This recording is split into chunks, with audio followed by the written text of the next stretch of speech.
Para efetuar medidas, nós lançamos mão de instrumentos de medidas. Tá?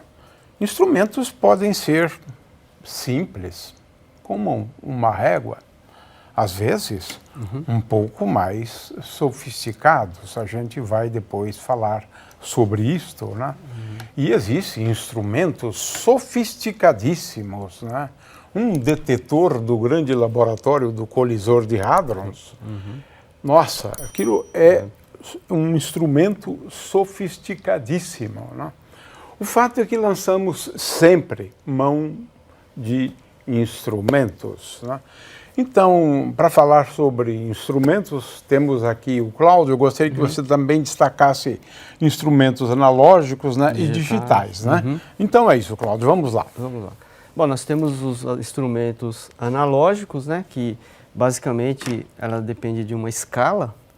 Então aqui, por exemplo, eu posso comparar com esses padrõezinhos aqui, né, 1 centímetro ou milímetro. Quer dizer, tem uma escala na qual você compara com um determinado padrão. Ou digitais, como este instrumento, que é um paquímetro, que aparece aqui os algarismos, né, diretamente. Então não há necessidade de fazer uma leitura, uma comparação, aqui já aparece diretamente o valor da medição que é feita. Né? Aqui, por exemplo, uma escala, então seria um aparelho analógico, né? Assim como uma trena, ou o multímetro analógico, que hoje em dia já está um pouco em desuso. Hoje se usa muito mais os aparelhos digitais, né? Por exemplo, para medida de intensidade sonora, nós temos aqui o decibelímetro, que ele mede decibéis para ver a intensidade do som, se o vizinho está incomodando, com muito barulho, então você pode ir lá e medir através desse instrumento. Okay. Logicamente depende da distância, da fonte, mas ele mede decibéis. Outro instrumento, por exemplo, para medida de iluminância, é um luxímetro, ou seja, ele mede lux, que equivale a lumens por metro quadrado. Lumen é uma unidade do Sistema Internacional de Unidades. E lux, então, seria lumens por metro quadrado. Então, isso aqui ele mede lux diretamente para verificar se a iluminação dessa sala está adequada para o serviço que você vai fazer. Por exemplo, se você vai numa sala de operações, certamente esse nível de iluminação não está adequado, tem que ter mais quantidade de luz. Se você está no cinema, por exemplo, sim, aí você tem nível de iluminação. Está muito escuro. Né?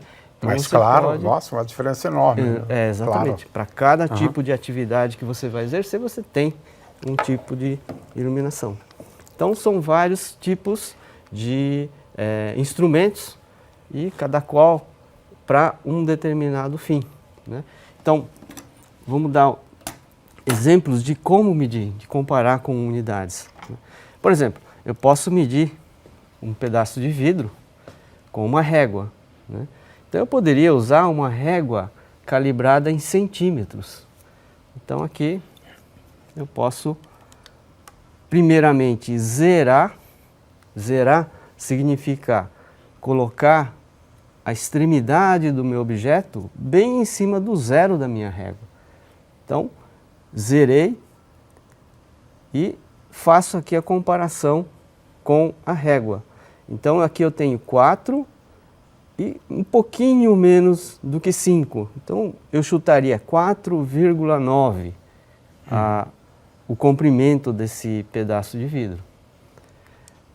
Porém, eu posso usar uma outra escala, agora uma escala em milímetros. Então agora eu tenho uma precisão um pouco maior, né? Quer dizer, maior quantidade de algarismos significativos. Ou se não, um paquímetro. Né? Então eu posso agora obter mais valores ainda. Então eu posso abrir e fechar o paquímetro em cima desse objeto. Então agora eu tenho 49,12 milímetros. Então a quantidade de algarismos que eu obtive é muito maior. Não, com uma precisão muito maior, né, Cláudio? Muito maior, certamente. Eu só queria aqui chamar a atenção, para a gente encerrar, né, Cláudio? É o seguinte, às vezes você pode produzir, né, criar, utilizar um instrumento de medida relativamente simples, né? Por exemplo, o pêndulo, né, acho que você pode utilizar. Já que estamos falando de um fenômeno periódico, né?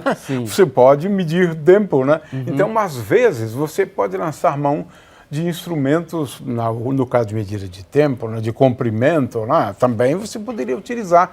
Não estou falando de unidades, né, padronizadas. O palmo não é uma unidade padronizada, mas às vezes é o que resta para você, né, medir. Né? Muito bem.